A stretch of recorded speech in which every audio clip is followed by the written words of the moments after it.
Hola, ¿qué tal? Buenas tardes, espero se encuentren muy bien.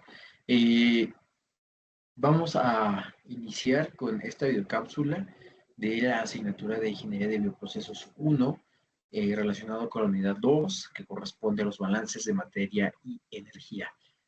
Para esta unidad tenemos dividido el material en tres videocápsulas. La primera parte de esta videocápsula, el contenido se centra en el estudio y análisis de la simbología utilizada para la creación de diferentes diagramas que nos van a ayudar a poder simplificar la información que está en prosa, es decir, la información textual, en información gráfica para podernos orientar en la elaboración de los diferentes balances, tanto de materia como energía. Estos diagramas son muy importantes, pues se representan justamente esta herramienta visual que nos ayuda a poner orden dentro de todas las variables, las cantidades, las corrientes, los flujos que puedan existir en un proceso. Y pues vamos a iniciar. En esta primera sección vamos a hablar de la clasificación de los procesos. Los procesos, ya sean a nivel laboratorio o a nivel industrial, se pueden dividir de la siguiente manera. De manera global, un proceso puede ser un proceso batch, un proceso continuo o un proceso semi-batch. Vamos a iniciar con la descripción de un proceso batch. Un proceso batch se caracteriza por tener la referencia basada en cómo se alimentan eh, los flujos al proceso y cómo salen de este proceso. En la descripción tenemos un ejemplo cotidiano en donde se nos muestra, se nos dice que un proceso batch es como pues, hacer una comida, una preparación del día a día. Eh, de manera común, nosotros en una olla, en un recipiente, agregamos todos los ingredientes al inicio o los vamos agregando conforme va pasando pues, el tiempo para poder hacer nuestra comida. Eh, y entonces, pues agregamos los ingredientes, esperamos a que los ingredientes estén pues cocidos y hasta que llegue la finalización de nuestra receta es cuando nosotros tomamos parte de esa comida y la servimos, ¿no? Para comerla. Es decir, esperamos, primero ponemos los ingredientes, esperamos a que esté la comida y posteriormente sacamos la comida final. Este ejemplo típico cotidiano explica de manera muy puntual qué es un proceso batch. Un proceso batch funciona de esa misma manera. En biotecnología, por ejemplo, lo que hacemos es cargamos todos los reactivos, en este caso podrían ser microorganismos, nutrientes, a un bioreactor. Esto es el inicio. Abrimos el bioreactor, chiquito o grandote, colocamos todos los reactivos, damos inicio al proceso, esperamos que el proceso ocurra y cuando el proceso ha terminado, volvemos eh, a obtener el resultado final a partir de pues abrir a las válvulas o abrir el contenedor donde se realizó el reactor, bioreactor donde se realizó el proceso y así obtenemos un producto que puede ser proteínas, enzimas, etc. Un ejemplo pues es la producción de cerveza o antibióticos en lotes específicos. Así funciona un proceso batch. De manera muy simple, colocamos los reactivos, dejamos que suceda el proceso y hasta que no ha acabado el proceso, ahí es cuando obtenemos un resultado final o un producto deseado. Es el proceso batch. Sin embargo, un proceso continuo se caracteriza por los siguientes puntos. En el ejemplo cotidiano tenemos una línea de ensamblaje. Imagínense una línea de ensamblaje de autos. Si nosotros nos remitimos a este ejemplo, pues vamos observando que los materiales entran constantemente a una línea de ensamblado y el producto sale de manera continua al final de la línea. Por ejemplo, en la línea de ensamblado de un auto, pues entra la carrocería y posteriormente van colocando, no sé, las puertas y después colocan los cristales y después lo pintan y así. Sin embargo, es un proceso que no para. Es un proceso que desde el inicio hasta el final van ocurriendo etapas que van ayudando a la construcción del producto final, pero no para. Es decir, así como entra digamos, la materia prima, va ocurriendo el proceso y al final obtenemos el producto final, pero nunca ha parado al inicio la entrada de materia prima y al final nunca ha parado la salida del producto terminado. En biotecnología, por ejemplo, los nutrientes y los microorganismos son alimentados de manera constante cada cierto tiempo. Es decir, por ejemplo, no sé, vamos a suponer que tu reacción dure 10 minutos, entonces cada 10 minutos se van a ir alimentando a el bioreactor los nutrientes y los microorganismos y cada 10 minutos vamos a ir obteniendo al final del bioreactor pues nuestro producto terminado, pero nunca paró la alimentación de materia prima o de reactivos y nunca paró la producción de producto final. Esa es la característica esencial de un proceso continuo. Como ejemplo en biotecnología tenemos producción de etanol o el tratamiento de aguas residuales, donde el proceso pues no se detiene. Y finalmente tenemos el proceso semi-batch, que es un proceso híbrido, es decir, mezcla características del proceso batch con características del proceso continuo. En el ejemplo cotidiano, por ejemplo, nos dan aquí una mezcla, pues un mix, ¿no? Una mezcla, un híbrido de un proceso batch y un proceso continuo. Eh, lo mencionaba, cuando hacemos una receta de comida, por ejemplo, algunos ingredientes los ponemos al inicio y otros se van añadiendo poco a poco durante el proceso. Generalmente esto sucede mucho cuando cocinamos. Esto es un proceso semi-batch, que tenemos la alimentación intermedia de reactivo. En biotecnología, por ejemplo, al inicio vamos a cargar unos microorganismos y los nutrientes los vamos a ir agregando cuando el microorganismo esté listo para ser, ser conjuntado con un sustrato de manera gradual, de tal forma que podamos así optimizar un crecimiento, optimizar la producción del sistema. Un ejemplo en biotecnología tenemos a las vacunas, donde se cuida el proceso de alimentación de nutrientes para maximizar el rendimiento. Es decir, al inicio de este proceso que sería el semi-batch, agregamos una cierta cantidad de materia prima, que serían los microorganismos, y cierta cantidad de nutrientes. Sin embargo, en un paso intermedio en el tiempo, lo que vamos a hacer es agregar otra vez cierta cantidad de nutrientes. En un tercero, cuarto o quinto paso, vamos aumentando la concentración de estos nutrientes dentro del proceso de producción de vacunas, de tal forma que cuidemos la optimización para llegar a un punto máximo del rendimiento en la producción de vacunas. Ese es un semi-batch. Entonces, recapitulando de manera muy breve, el proceso batch, alimentamos al inicio, no volvemos a alimentar eh, en el camino en lo que dura, en cuanto dura este proceso, y hasta el final obtenemos un producto terminado sin haber añadido entre pasos intermedios, sino que en el inicio del proceso la materia prima o los reactivos. En el proceso continuo no para la producción de producto terminado, ni tampoco para la alimentación de reactivo. Esto se hace de manera continua. Y en el semi-batch tenemos alimentación intermedia. Esas son las características esenciales. Ahora, también tenemos, con base en el tiempo, procesos que se pueden caracterizar con el nombre de estado estable y procesos que se llaman procesos del estado no estacionario. ¿Qué son? De manera muy importante tenemos que comentar que esta clasificación de procesos se basa en el tiempo, en el periodo del tiempo. En el estado estable, este proceso se caracteriza por que sus variables en cuestión de concentración, por ejemplo, de reactivos no cambian a lo largo del tiempo. De manera contextual nos ponen aquí un ejemplo en el que se nos dice que un proceso en estado estable podría ser cuando nosotros vamos manejando en un coche en línea recta y nuestra velocidad es constante, es decir, no aceleramos, la aceleración es cero, o sea, no aumentamos ni disminuimos la velocidad pues a lo largo de este camino. O sea, la velocidad se mantiene igual todo el tiempo.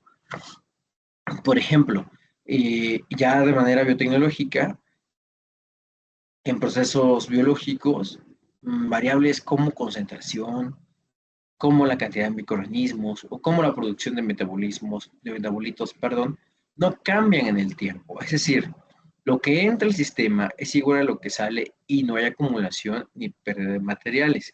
Un ejemplo real de biotecnología es un bioreactor de operación continua, en donde el proceso de este bioreactor es que después de un tiempo las células crecen a una velocidad constante y la concentración se mantiene estable. Ojo aquí, no hay cambio respecto al tiempo, no significa que no haya aumento o disminución de reactivos ni aumento de productos, sino que este aumento o esta disminución se hace de manera constante. Es bien importante, no nos confundamos. Ahora, del otro lado tenemos el estado no estacionario, que como su nombre lo dice, el proceso o sus variables dependen del tiempo. Por ejemplo, en el día a día, este proceso podría ser cuando vamos en el tráfico y tenemos a veces que acelerar más o tener más velocidad o menos velocidad conforme a cómo vamos encontrando la circulación. Si hay más tráfico, menos velocidad. Si hay menos tráfico, aumentamos un poquito la velocidad y esto se ve reflejado en la presencia de la aceleración. Es decir, hay cambios durante el tiempo en el proceso. En el proceso transitorio o en el estado no estacionario, que es lo mismo, las variables sí cambian respecto al tiempo. Por ejemplo, cuando nosotros tenemos un proceso, podemos medir el pH, la temperatura o la concentración de los sustratos. Y este pH, esa temperatura o esta concentración de sustratos puede verse eh, influida por el mismo proceso de producción, por la misma reacción química y tener cambios súbitos o tanto de aumento como de disminución. Por ejemplo, vamos a suponer que tenemos un proceso en donde el pH inicial es neutro y de repente tenemos una subida súbita a un pH de 8, 8.5 y ahí tendríamos que tener en nuestro proceso una alimentación de una base que nos ayude, en este caso sería de un ácido, que nos ayude a neutralizar o a regular ese pH. Pero a las 3 horas del proceso vemos que el pH vuelve a bajar, o en este caso baja, y nuestro sistema se hace un poco más ácido, tendríamos que neutralizar en una base para ayudar a que el pH vuelva a sus estándares o a sus medidas normales que no afecten nuestro proceso de producción. Eso es un estado no estacionario, donde hay variables que cambian y que el cambio es súbito y que nosotros tenemos entonces el trabajo y la responsabilidad de analizar en qué momento tendríamos que estar adicionando cierta cantidad de sustancias para que estas variables o hacer que los procesos tengan eh, la manera de revertir esos cambios súbitos. Por ejemplo, con la temperatura, si tenemos un aumento de temperatura súbita, tendríamos que utilizar un sistema de enfriamiento para regular esa temperatura, o al revés, si la temperatura baja por ser una reacción endotérmica, tendríamos entonces que tener un sistema de calentamiento que nos ayude a regular esa temperatura. Cambian el tiempo las variables. ¿Va? En el estado estable, esas variables no cambian en el tiempo, siempre se mantienen igual, pH, temperatura, concentración de sustratos. Tenemos un ejemplo biotecnológico, aquí se los presento, es por ejemplo, cuando nosotros hacemos fermentaciones, las células generalmente ya están en contacto al medio, totalmente acostumbradas, adaptadas, obviamente consumiendo el sustrato y reproduciéndose. Sin embargo, durante este proceso es muy probable que la concentración de sustrato pues cambie, ¿no? ¿Por qué? Pues porque el sustrato es parte del alimento o parte de los nutrientes de nuestras células. Entonces tenemos que alimentar sustrato suficiente pues para que siga la producción, ¿no? La multiplicación de las células. Entonces somos responsables de saber en qué momento en el tiempo tendríamos nosotros que agregar a nuestro proceso esa concentración de sustrato para no limitar la producción o multiplicación del producto final. En el código QR que ustedes tienen en pantalla, los invito a que lo escaneen y van a encontrar un cuadro comparativo con características muy concretas de las diferencias entre un proceso de estado estable y un proceso de estado no estacionario. Ahora, ¿por qué es importante esto? porque cuando realizamos balances de materia y energía, debemos ser muy conscientes de, en primer paso, antes de hacer cualquier graficación o de establecer cualquier modelo matemático que nos represente este proceso en el que estamos analizando el balance, lo que tenemos que hacer es tener muy claro qué tipo de proceso es el que con el que estamos trabajando. Proceso batch, continuo, semicontinuo o semi-batch, o un estado estable o un estado estacionario. Es el primer paso que tienes que tomar en cuenta o establecer cuando realizas balances de materia, específicamente balances de materia y también balances de energía. Ahora sí, pasemos a la simbología de los diagramas de flujo de proceso o también, porque vamos a tocar algunos puntos de los Piping and Instrumentation Diagrams, que son los PID. Ok, antes de entrar de lleno con las características de los diagramas, tenemos que tener en cuenta que hay diferentes tipos de diagramas. Los diagramas de bloques, los diagramas de flujo de proceso o los DFP y los PID, que son los diagramas de tubería e instrumentación. Y cada tipo de diagrama es válido y muy utilizado dentro de la ingeniería en biotecnología, la ingeniería de procesos, la ingeniería bioquímica, la ingeniería química en general. Todos los que estamos relacionados con la transformación de la materia, ya sea a escala pequeña o a escala industrial, de diferente tipo de sistemas, sistema biológico y no biológico, debemos de tener la capacidad y la habilidad de poder leer y de poder dibujar un diagrama de proceso, porque es muy importante para la comunicación entre las diferentes áreas de ingeniería de un laboratorio o de una planta industrial de procesamiento. Lo que hemos venido haciendo hasta ahora, o lo que generalmente haces cuando inicias en la parte de la ingeniería de bioprocesos o de procesos en general, es la representación gráfica de los procesos a partir de diagrama de bloques, en donde es muy similar a un diagrama de flujo que se hace cuando haces programación. Sin embargo, las figuras geométricas utilizadas pues son distintas.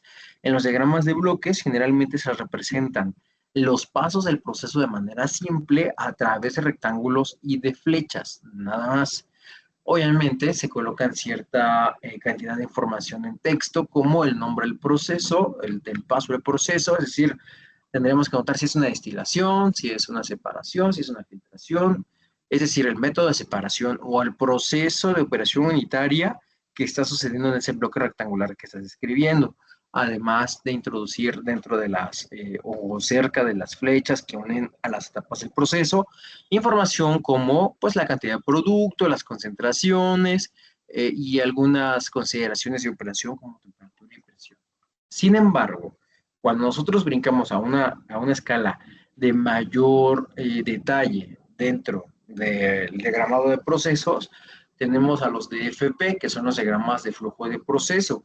Estos diagramas tienen el objetivo de organizar los equipos, conexiones de corrientes, caudales, composiciones y condiciones del proceso, utilizando una simbología ya más profesionalizada, en donde se representa con una figura geométrica muy, muy característica a cada etapa del proceso.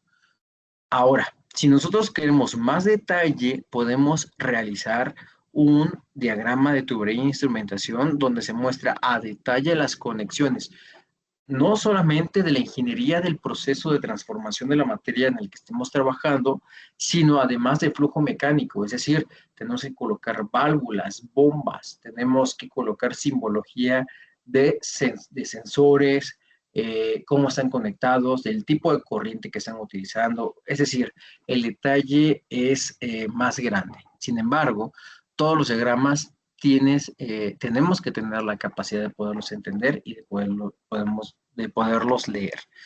Lo que tenemos en pantalla en este momento es un ejemplo típico de un diagrama de flujo de proceso, en donde si te das cuenta ya es diferente a un diagrama de bloques que estoy completamente seguro que ya he realizado.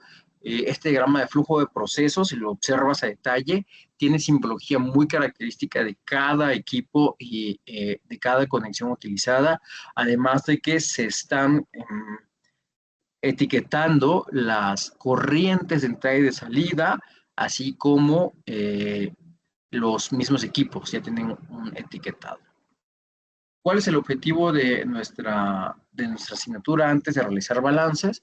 Que tengas o desarrolles la competencia en esta unidad 2 de poder realizar al menos, ojo, al menos un diagrama de flujo de proceso, pero te voy a dar herramientas y contenido para que puedas también intentar tener un diagrama de tubería e instrumentación, es decir, con un poquito más detalle. Ahora, vámonos directamente a los diagramas de tubería e instrumentación. ¿Qué son? Pues son diagramas que representan, como su nombre lo dice, tuberías, equipos, pero también tienes que representar gráficamente la instrumentación, es decir, a todos aquellos instrumentos que están eh, tomando medidas de las diferentes variables dentro del proceso, como el flujo del proceso. ¿Por qué es importante la industria? Porque es la manera estandarizada en que tanto los ingenieros como los operadores o como los técnicos se comunican para entender el flujo del proceso. Eso es bien importante porque es el lenguaje de comunicación entre todos los colaboradores del laboratorio de la planta industrial y es la base para realizar los balances de materia y energía. ¿Cuál es la simbología básica de un PDI? En PDI tenemos 4 aspectos importantes que nunca pueden faltar. Están los equipos principales, las tuberías y flujos, la instrumentación y los símbolos estándar. Yo tengo por aquí un diagrama un poco más extenso de este pequeño mapa que tienes en pantalla y te lo voy a mostrar a continuación. Yo he utilizado esta plataforma en línea que nos ayuda a generar estos diagramas. Se llama Online Flowchart y utiliza código. Observa, tenemos por aquí el código. Utiliza código para, pues para la generación de estos diagramas. Lo voy a compartir nuevamente un momento para que nos aseguremos que lo puedas ver sin ningún problema. Listo, ahí está. Entonces, fíjense, tenemos de equipos principales.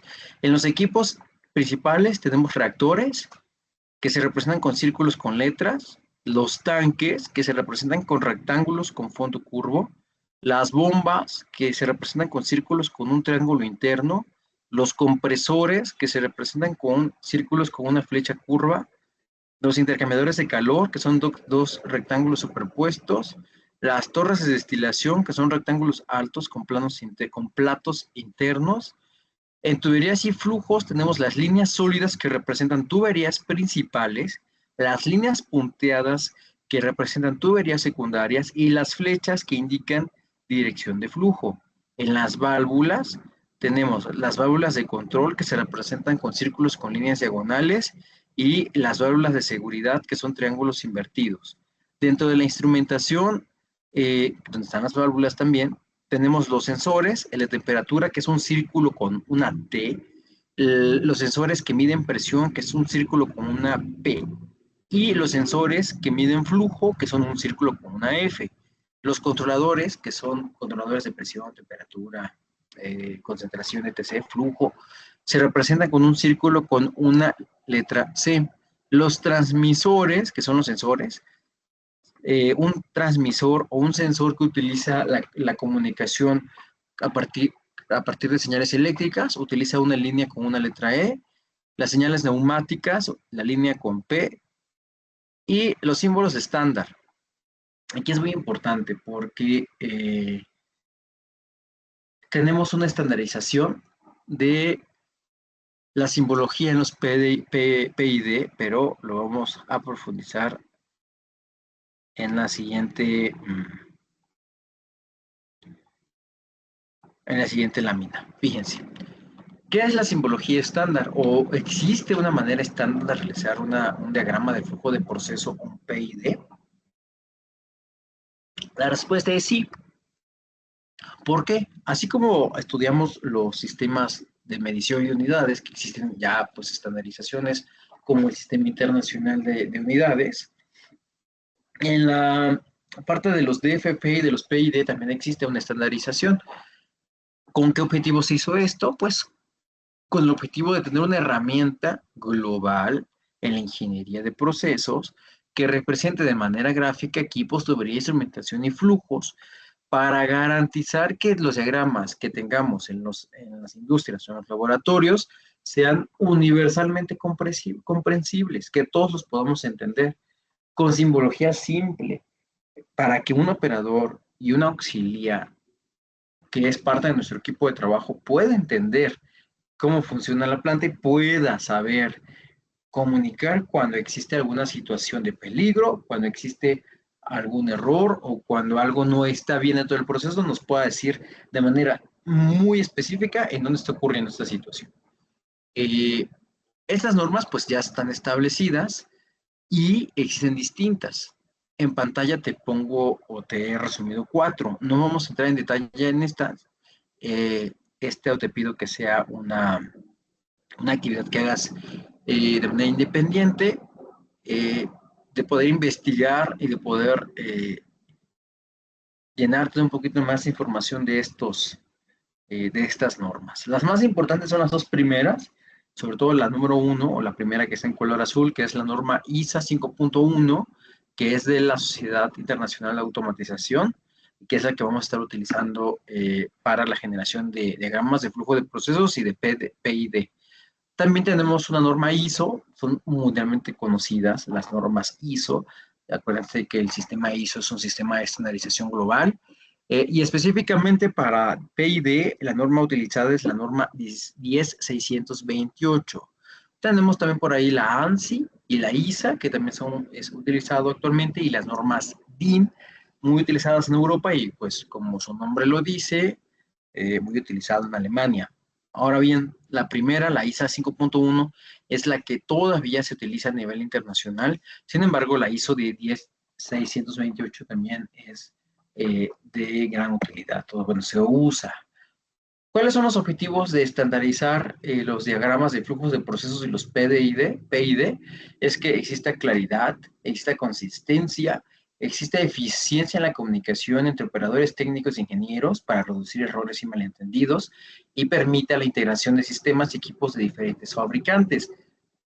Además, los elementos clave que debemos tomar en cuenta para tener un PID estandarizado es el uso de símbolos gráficos que nos ayuden a representar equipos, instrumentación y tuberías.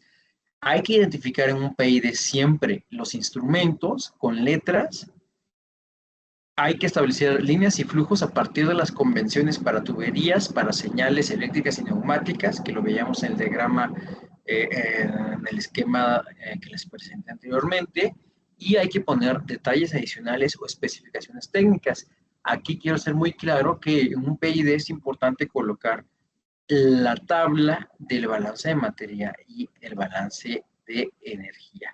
Siempre hay que colocar esta tabla. Por ahí algunos dicen que lo podemos colocar como un anexo al PID.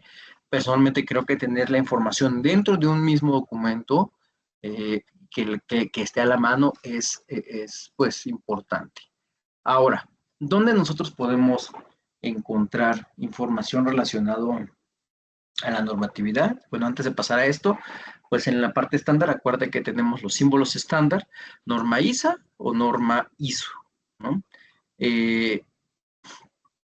Nosotros vamos a utilizar, ya habíamos comentado por acá, de manera, pues lo que se utiliza ya de manera global, que es la ISA 5.1.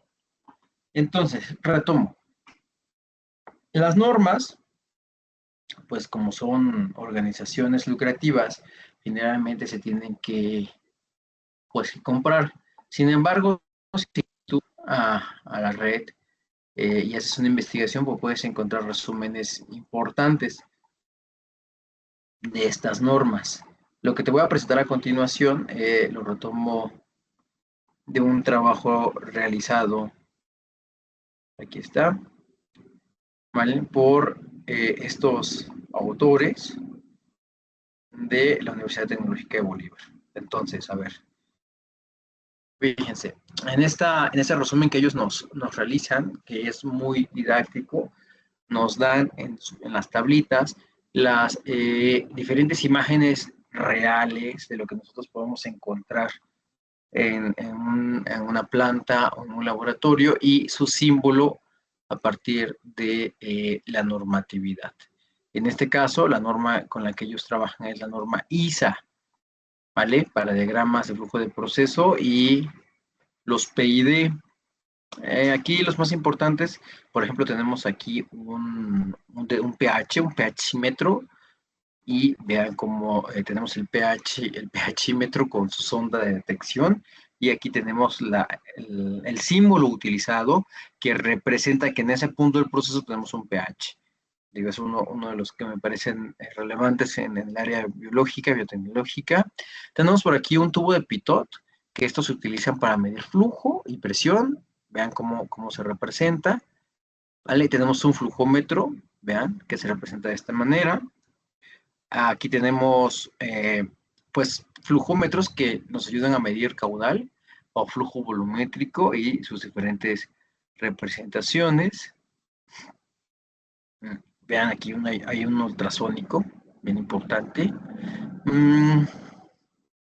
Tenemos, vean, aquí tenemos medidores de nivel. Estos medidores lo que nos ayudan es a tener una señal que nos ayude a poder saber en qué nivel se encuentra nuestro sistema y que el sistema, cuando tenemos un proceso de control, que lo vas a ver más adelante, pueda de manera automática llegar al nivel en el que tiene que estar. Por ejemplo, si vemos, lo hablábamos al inicio, si vemos que la concentración de nutrientes, de sustrato ha disminuido, uno de estos, por ejemplo, podría ser un medidor de nivel, nos ayudaría a saber en qué momento ya disminuyó mucho el sustrato y pues que se pueda agregar, ¿no?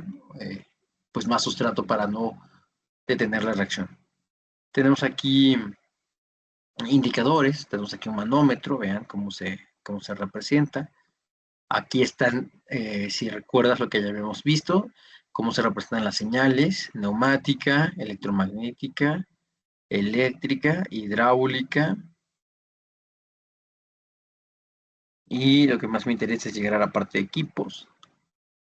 Aquí tenemos bomba, vean, tiene una M. Y por aquí tenemos válvulas, diferentes tipos de válvulas. Aquí tenemos la manera en que se representan los diferentes equipos en un diagrama de flujo de proceso, ¿vale? Tenemos ventiladores, o sea, los jet fans, aquí tenemos un jet fan, las bombas, los compresores, las turbinas, los separadores, las torres, en este caso torres de destilación, los tanques, los reactores, precipitadores, tanque de gases. Vean, tenemos una tolva, banda transportadora, intercambiador de calor, hornos, evaporadores, mezcladores, tornillos sin fin que se utilizan para la parte del mezclado. Aquí tenemos símbolos funcionales, que esos pues ya son un poco más complejos.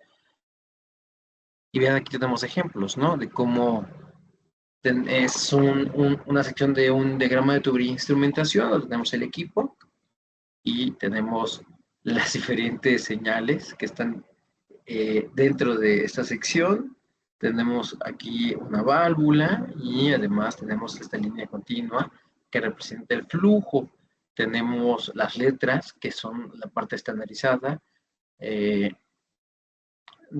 representa cada sección de este ciclo que tenemos aquí. Este es un ciclo, y además tenemos un número, que es un número que generalmente nosotros decidimos para poder pues darle un nombre a ese ciclo o a esa línea. En este caso, de este ciclo completo de aquí, es el ciclo 110 y tenemos letras que están representando diferentes señales. Ahora, bien importante es que tengamos también en nuestro PID o en nuestro diagrama de flujo de proceso toda la nomenclatura utilizada, porque yo no voy a llegar y voy a decir, a ver, ¿qué es FIT, perdón? No lo podemos adivinar. Tenemos que tener esta tabla anexa a el PID que nos aclare todo esto, además del cuadro que ya dijimos del balance. Aquí tenemos otro ejemplo. Bien, observa. Ahora, cuando tú quieres hacer un diagrama de flujo de proceso o un PID, pues tienes que utilizar software. Hay software bastante profesionalizante, pero que desafortunadamente, pues es caro. Obtener una licencia no es tan simple. Y yo tengo dos recomendaciones en ese sentido. El primero es utilizar, por ejemplo, Wondershare, que es el que yo he recomendado para nuestras sesiones. Sin embargo, también tienes que comprar cierta cantidad de licencia para utilizar un... Eh, cuando se te acaba la parte gratuita, tienes que comprar la licencia para utilizar simbología estandarizada para DFPs o PIDs. Sin embargo, tenemos otro ejemplo, otra opción. Tú eres libre de utilizar cualquiera de los dos para las actividades de la asignatura. En este caso, tenemos a Lucidchart, que de manera tradicional no te muestra esta simbología aquí.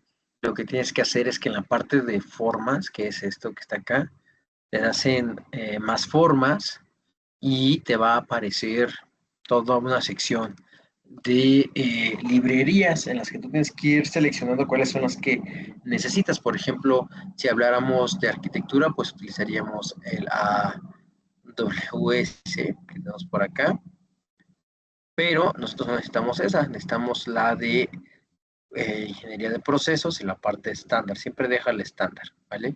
Entonces tenemos aquí procesos de ingeniería, en donde este sí es gratuito, y aquí en procesos de ingeniería tenemos equipo, tubería, contenedores, intercambiadores de calor, bombas, instrumentos y válvulas. O sea, hay todo.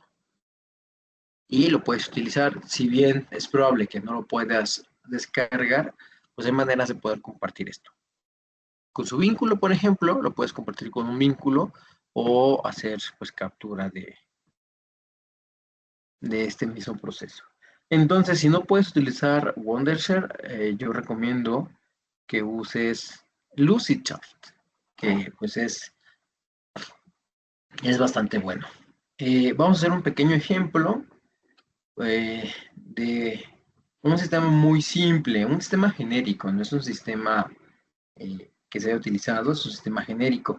Entonces, lo primero que vamos a hacer es colocar un tanque. Entonces, vamos y buscamos dónde están los tanques en equipos. Pero también, por ejemplo, aquí tenemos tuberías y aquí tenemos los vessels, que son justamente los tanques. Un tanque de almacenamiento.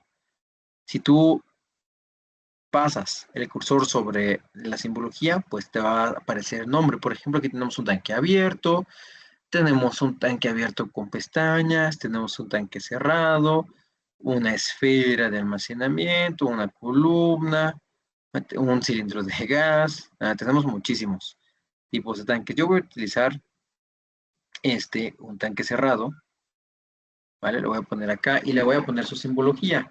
En mi diagrama de ejemplo, este tanque le voy a poner TK de tanque y le voy a poner el 101, ¿vale? He elegido el tanque 101. He elegido el número 101 para identificar ese tanque y TK es la nomenclatura para tanques en este caso. Vamos con el siguiente equipo. En este caso yo voy a poner que saliendo del tanque una bomba. Aquí están las bombas. Fíjate, acuérdate lo que habíamos platicado. La bomba se representa un círculo con un triángulo interno. En este caso, se dan cuenta, no tenemos por aquí círculo, pero tengo aquí esta bomba. Pero acuérdate que este puede ser un chat fan. Voy a utilizar una bomba centrífuga, la voy a poner aquí. Ahí está. Y a esta bomba le voy a poner el nombre de...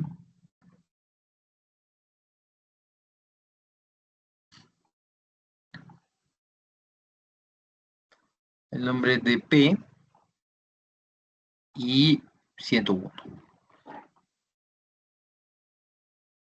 Voy a revisar por qué no me está generando el nombre.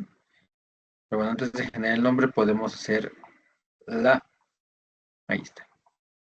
Vamos a ver por acá. Y ya tenemos la conexión a la bomba.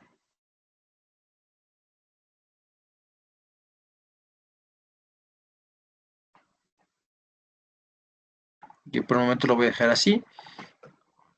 Y después de la bomba tenemos, o voy a colocar una válvula de control.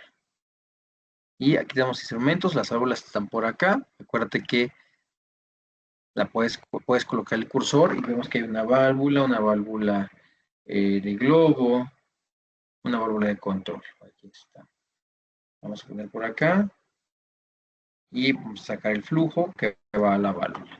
Y ahí tenemos la válvula de control. Y después de la válvula de control voy a poner un mezclador.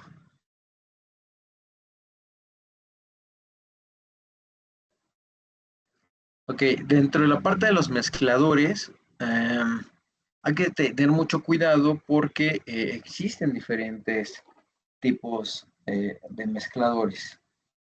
Puede ser un mezclador o un tanque mezclado, es decir, pongo un tanque y pongo un agitador o un mixer, que es lo que voy a hacer yo en este momento.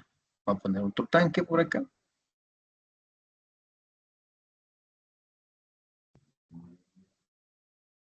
Voy a unir la válvula al tanque. Esta válvula va a ser un poco más grande. Voy a unir la válvula al tanque y en el tanque le voy a poner un mezclador o un mixer. Aquí está el mixer.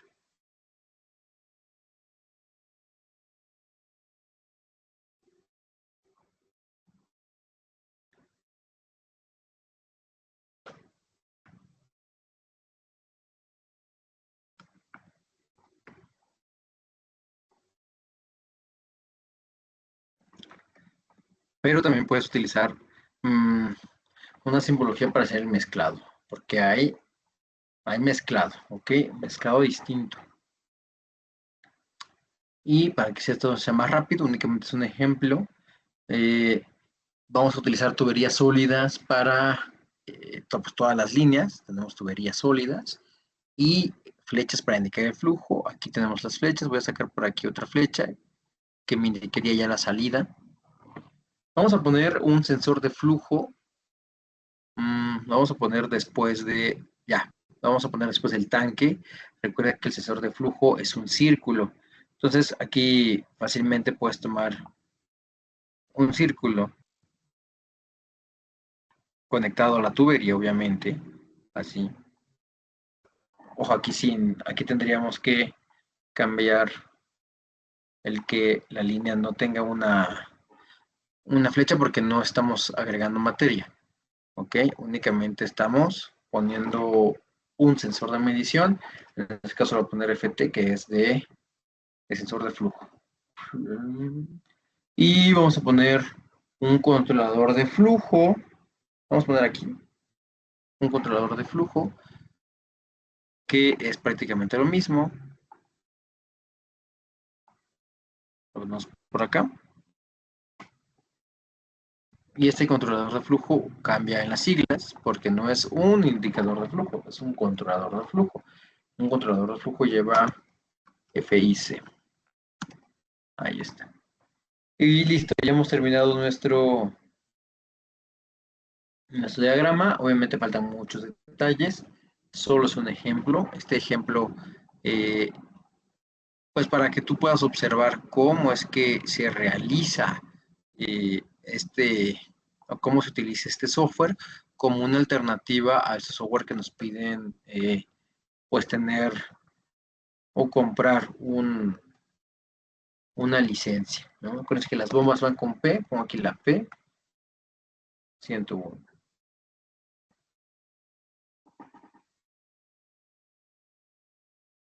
Válvula de control, a ver si lo puedo modificarle aquí el nombre. A la válvula de control recuerden que lleva las siglas FCB. Le vamos a poner FCB 101. porque es el proceso 101. Si tuviéramos por aquí una salida, sería el 102, por acá el 103. Acuérdate que eso tú lo decides. El mezclador, vamos a poner, aquí estamos colocando la corriente.